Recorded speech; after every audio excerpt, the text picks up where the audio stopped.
It's turtle time.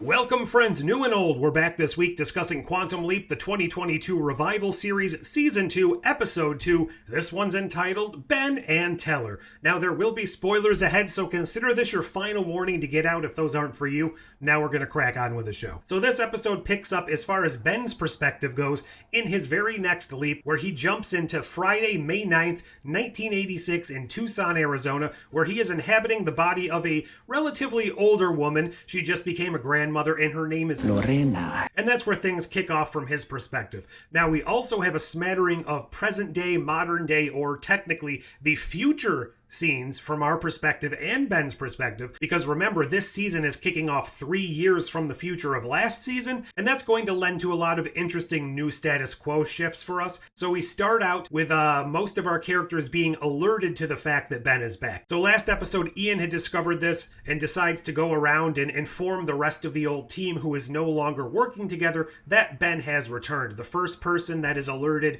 is Jen. She's in a poker game. There's some sort of code phrase here, and I'm definitely assuming that's going to come back into play, but I don't really know what it means at this point. It's turtle time, probably a reference to the Ninja Turtles for some reason, but I don't actively know what this code phrase means. And we do learn later on in the episode that this is a secret between Jen and Ian. Whatever was going on has not been established with the rest of the team, so there's going to be some shady shenanigans behind the scenes. Perhaps there's a mole, they don't trust the team, whatever. But we also discover little other snippets here as far as Magic. Magic is no longer a government employee, and What do you think of these for a 1-year anniversary? don't know who that is. Could it be tied to Janice? Could he have possibly married Elle's old wife? I hope not. That's a little skeevy, but I guess we'll have to see. So there are new status quo shifts, but the biggest one, the one that we have to deal with the most here, is Addison and her new something, Tom. I don't know if they're married. I don't know if they're engaged. I don't know what their actual status is.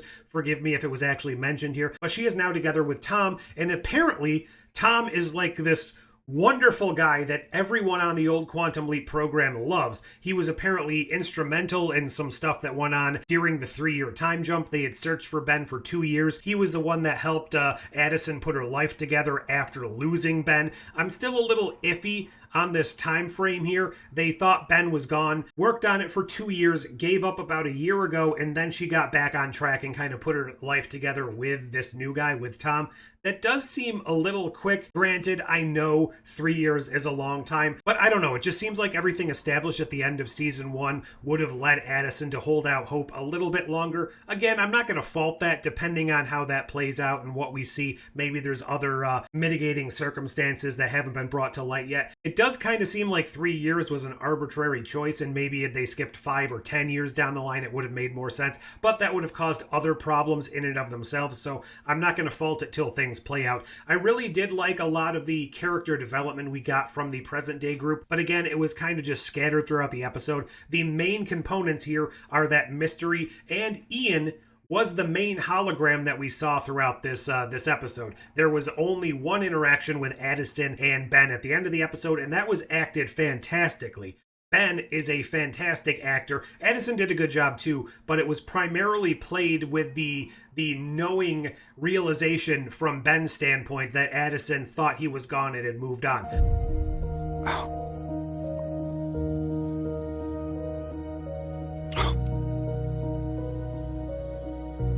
You thought I was gone.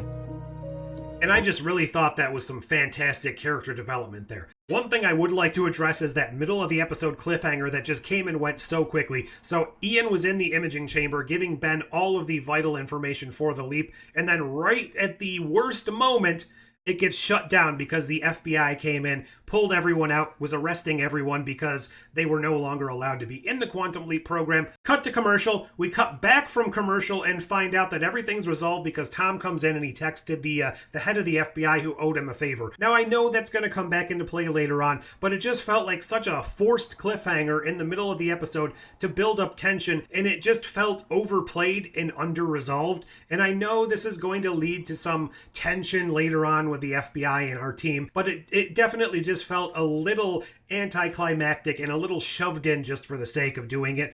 Now let's pivot and actually talk about the leap. So as I mentioned, Ben is in a bank teller. The bank is part of a heist right now, and it's actually being done by a couple of men, one of whom is the brother of the other bank teller, Rebecca. So that's going to be where some of the tension comes in here. And it's looking like they're just trying to get in and out real quick. However, the cops show up. That's not going to be the case. But we learn later on in the episode that the main guy in charge of this heist was actually trying to get a little bit more out of this than he even let on to his crew. He was trying to get in the vault and take all the money. He had this whole escape plan set up where they were going to get a helicopter, take off, get out of Dodge. It was a whole plan that worked apparently in the past. He contacts the FBI through Ben's character, through Lorena, because she's kind of the negotiator or the middleman here. And that's kind of leading me on a little bit of a up and a down for the episode. So they are developing these leap storylines with loose threads, with characters that have more going on than we get to see in the episode. And maybe that's done on purpose. Maybe they're doing this to kind of show us that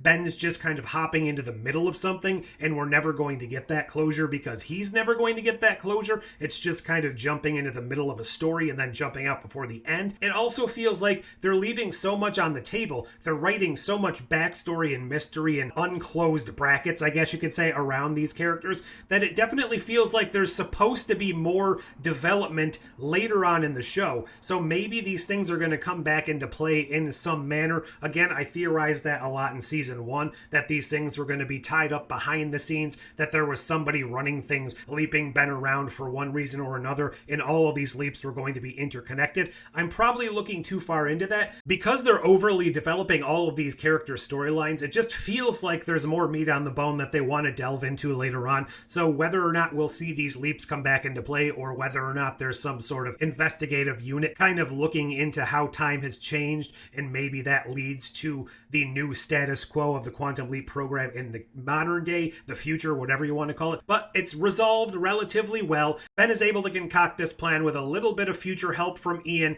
and they determine that the bank actually has a false wall or just drywall because they were planning to expand. It didn't go well. It fell through. So there's just this empty hole between the bank and the next door building. Ben is able to just break this down relatively easy.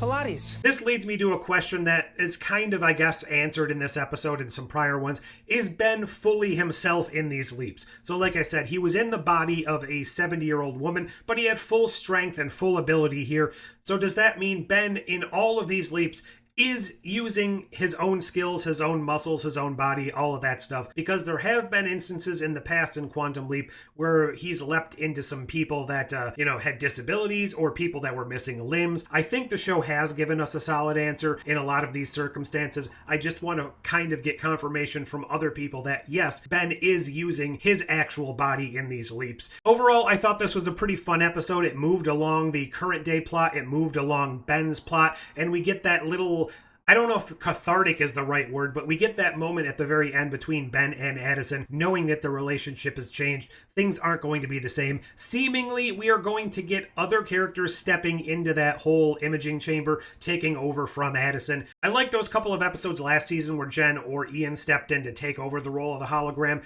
and I kind of think that will be a nice change of pace for the episode. Will we get to see Ben interact with Tom? That could be a fascinating thing too, and I just hope they don't linger too much on the lost love kind of triangle or whatever's going on here with Ben and Addison. I know they will need to. I know it's going to need to be addressed, but that was one thing that I was just glad they had kind of moved past in season 1. I don't want that romantic tension in the air during these leaps when Ben has to be focusing on actually dealing with the situation at hand. So whether or not they can move past that quickly, I don't know. I'm definitely interested for all of the mysteries going on, what's going on with our characters. I still feel like magic is 100% being wasted for such a big name actor. Ernie Hudson really has had very little to do, and for the one who has explicit connections to the original through Sam leaping into him, it just feels like he has had nothing to do besides just be there so far. I really want to know what's going on with this mystery turtle time thing, how Ian and I guess you could say Jen were involved in things. Where's Janice? Is she coming back? What has she been up to for the last 3 years? And especially this whole Tom conundrum and why Ben was kind of trapped in time for 3 years. because season 2 really has the potential to build upon and improve with what they brought back in season 1. What are all your thoughts? How are you enjoying season 2 so far? What did you think of this episode? Leave all those things down below. Like, share, subscribe. But until next time... Hopefully another 3 friggin' years don't pass until you find me.